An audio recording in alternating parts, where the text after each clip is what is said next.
ఒక వ్యక్తి అడుగుతున్నాడు, 30 రోజుల తెలుగుదేశం ప్రభుత్వం ఎలా ఉంది సార్ అంటే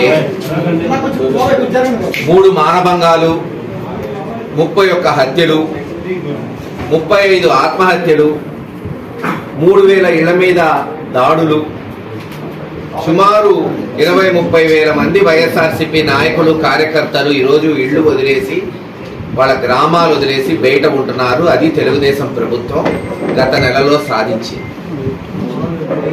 నిన్న బహుశా పల్నాడులో అత్యంత ప్రశాంతమైన వాతావరణం కలిగిన పట్టణం వెనుకొండ పట్టణం. అటువంటి పట్టణంలో నడి రోడ్డులో, అందులో కూడా 7-8 గంటలకి జనం అందరూ కూడా నిన్న రోడ్ల మీద ఉన్నారు. పవిత్రమైన మొహరం కావచ్చు, ఏకాదశి కావచ్చు. మరి అటువంటి సమయంలో ఒక మైనారిటీ యువజన విభాగ నాయకుడిని, వైఎస్ఆర్సీపీ నాయకుడిని తెలుగుదేశం పార్టీకి చెందిన గూండాలు అత్యంత పాశవికంగా నిన్న నడి రోడ్డులో మర్డర్ చేశారు. ఇది తెలుగుదేశం ప్రభుత్వం యొక్క గొప్పతనం, పాలన.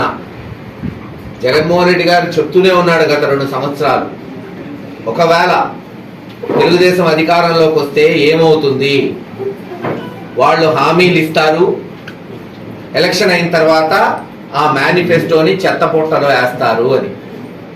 ఈరోజు అదే జరుగుతుంది కదా.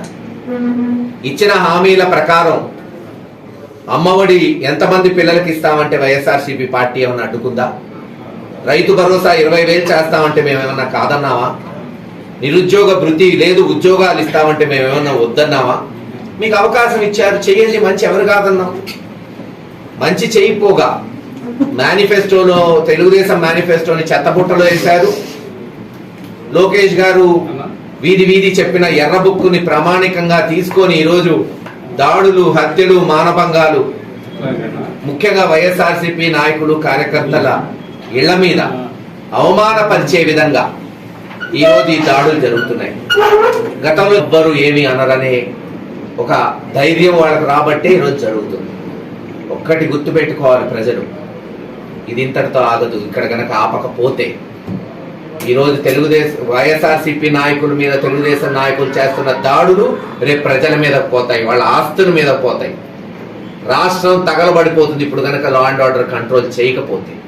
అది వాళ్ళకే వదిలేస్తున్నాం. మంచి పాలన అందిస్తారా, చెత్త పాలన ఇస్తారా అనేది చంద్రబాబు నాయుడు గారికే వదిలేస్తున్నారు. మీ చేతుల్లో ఉంది, మా చేతుల్లో లేదు కదా. ఒక ప్రతిపక్షంగా మా బాధ్యతను మేము నిర్వర్తిస్తాం.